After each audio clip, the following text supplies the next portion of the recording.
Herkese merhabalar, ben Huri. Huri Metek Mutfak'ta mutfağıma hoş geldiniz. Sizler için tavada harika bir kurabiye tarifi hazırlıyorum. Fırın kullanmadan tavada hazırlayabilirsiniz. Hem pratik hem lezzetli.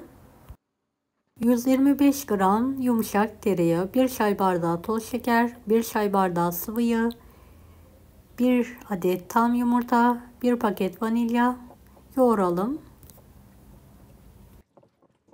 5 su bardağı un kullandım. Bunu azar azar ekleyelim. 1 paket kabartma tozu, hamuru toparlanana kadar yoğurma işlemine devam edelim. Unun miktarı yumurtanın büyüklüğüne göre değişiklik gösterebilir. Kontrollü bir şekilde yoğuralım. Fırın kağıdının üzerine alalım. 2 tane fırın kağıt arasında hamurumuzu orta incelikte olana kadar açalım.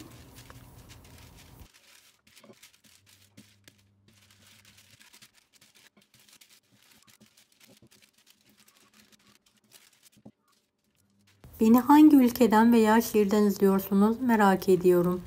Yoruma yazarsanız sevinirim.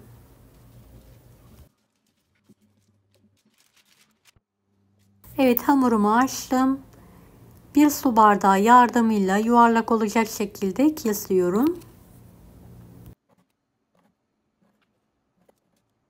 Dilerseniz daha büyük veya daha küçük kesebilirsiniz. Daha farklı kalıplarla.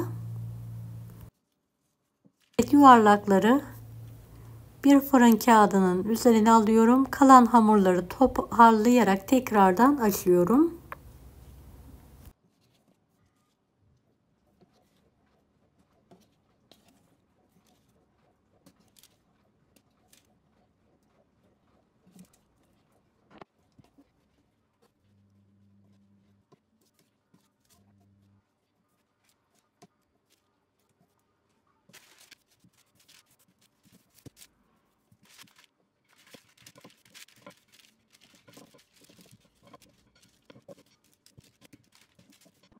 Evet, açtığım hamuru tekrardan kesiyorum. Bu şekilde yuvarlakları oluşturuyorum.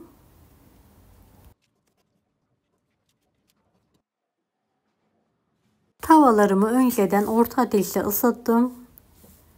Kelepçeli kalıbın alt tabanlarını da tavanın ortasına aldım ve üzerine kurabiye hamurlarımı alıyorum.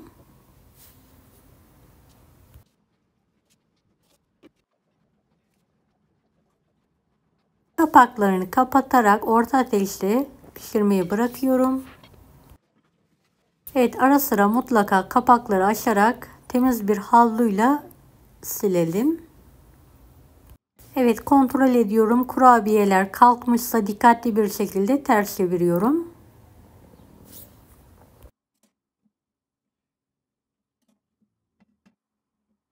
Dilerseniz fırın kağıdı üzerinde de pişirebilirsiniz.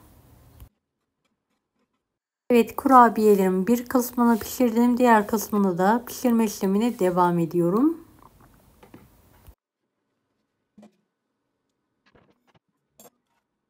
Evet, pişenleri dikkatli bir şekilde kırmadan ters çevirelim ve diğer taraflarını da aynı şekilde pişirmeye devam edelim.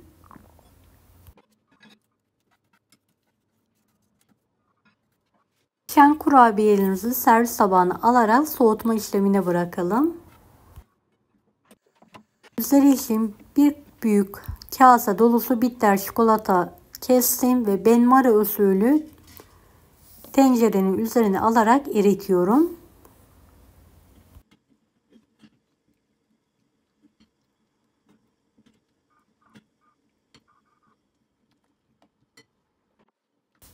Evet, çikolatalarım eriyene kadar karıştırıyorum. Evet, üzeri için kaplamak istediğim çikolatam hazır, gördüğünüz gibi.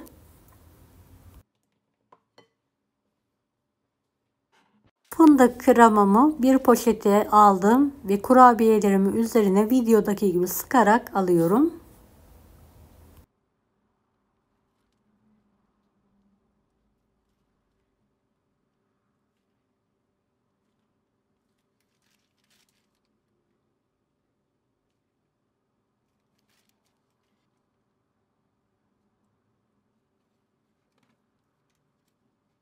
Evet, kurabiyelerimin bir miktarını bu şekilde hazırlıyorum.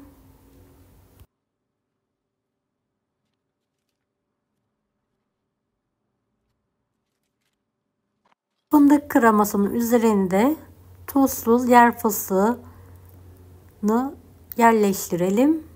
Fıstık yerine fındık, ceviz ya da daha farklı malzemeler de kullanabilirsiniz.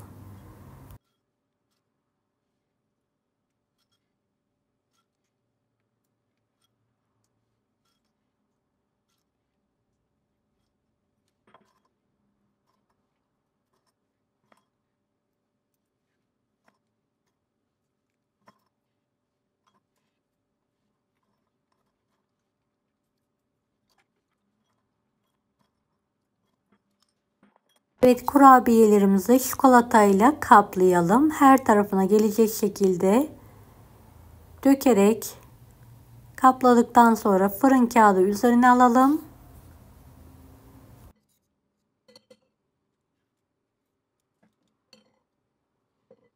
Evet, tüm kurabiyelerim aynı yöntemle çikolatayla kaplamaya devam ediyorum.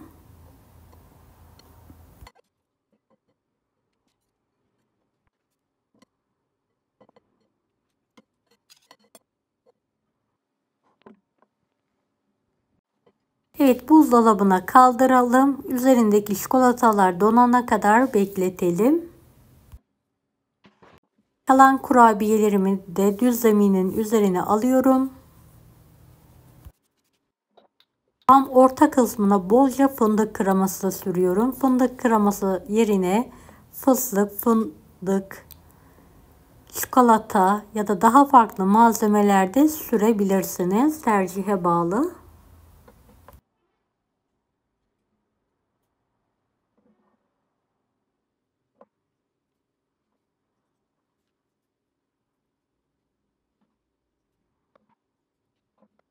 Üzerine kurabiyeleri kapatalım ve her tarafına gelecek şekilde çikolatayla kaplayalım.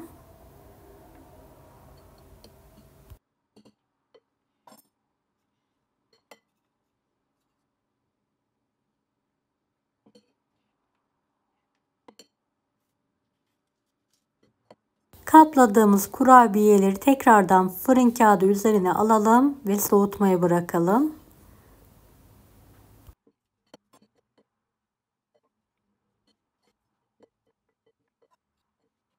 Tüm kurabiyeleri aynı şekilde hazırlamaya devam ediyorum.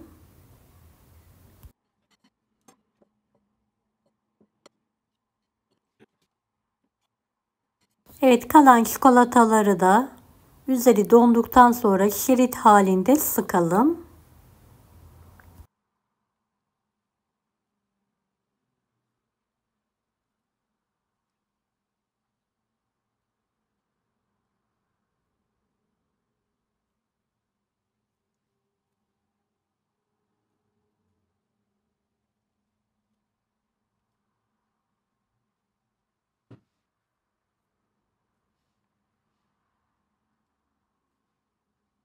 Tekrardan buzdolabına kaldıralım ve çikolataları donana kadar bekleyelim. Daha sonra servise hazırlayabilirsiniz.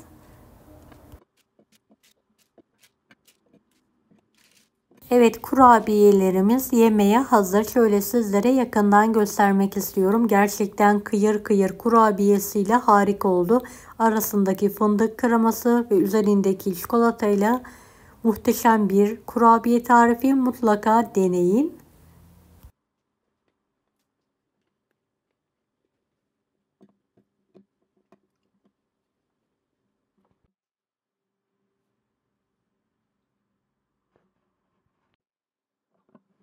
Diğer kurabiyelerimi de servis için hazırlıyorum. Bir hamurdan iki farklı kurabiye yapmış olduk. Gördüğünüz gibi bayağı bereketli bir kurabiye. Kalabalık misafirlerinizle hazırlayabilirsiniz. Deneyecek olan herkese şimdiden kolaylıklar dilerim. Kanalıma ücretsiz abone olmayı unutmayın. Bir dahaki videolarda görüşmek üzere. Allah'a emanet olun. Hoşça kalın.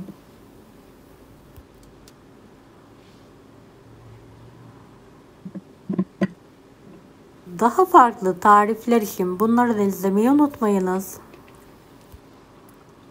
Kolay gelsin herkese.